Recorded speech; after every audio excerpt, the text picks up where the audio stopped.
গাজীপুরে আমাদের সাংবাদিক তুহিনকে নির্মমভাবে হত্যা করা হয়েছে। সেই হত্যাকে কেন্দ্র করে সারা বাংলাদেশে সাংবাদিকরা সেই বিষয়টিকে মেনে নিতে পারেনি। তার জন্য প্রতিবাদ সমাবেশ, মানববন্ধন কর্মসূচি গ্রহণ করেছে। ইতিমধ্যে আপনারা অবগত হয়েছেন, পুলিশ প্রশাসন তৎপরতার মধ্যে দিয়ে গতকাল রাত্রি থেকে আসামিদেরকে গ্রেপ্তার করা শুরু হয়েছে।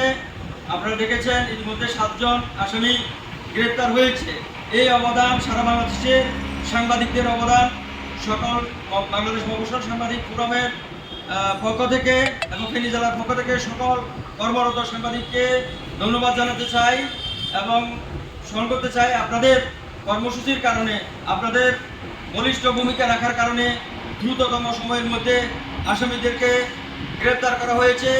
অবিলম্বে আমরা বলতে চাই, যাদেরকে আইনের আওতায় নেওয়া হয়েছে তাদেরকে দ্রুত বিচারের মাধ্যমে শাস্তি প্রদান করার জন্য আমরা ফেনী জেলার পক্ষ থেকে আহ্বান জানাতে চাই। এই ধরনের ঘটনা আর যেন পুনরাবৃত্তি না হয়। আমার কলম সৈনিক, কলম যোদ্ধা যারা রয়েছেন তারা কোনোভাবে যেন হামলা মামলা নিপীড়নের শিকার যেন না হয়, সে বিষয়ে প্রশাসন সহ সংশ্লিষ্ট কর্মকর্তাদের প্রতি আমরা আহ্বান জানাবো। রাজনৈতিক ব্যক্তিদের প্রতি আমরা আহ্বান জানাবো, সাংবাদিকদেরকে তাদের কাজ করার সুযোগ করে দিবেন। কোথাও যেন কোনো সাংবাদিক যেন আহত, হামলা মামলা শিকার যেন না হয়, আমি উদাত্ত আহ্বান জানিয়ে আমার বক্তব্য এখানে শেষ করলাম। আসসালামু আলাইকুম ওয়া রাহমাতুল্লাহি ওয়া বারাকাতুহু।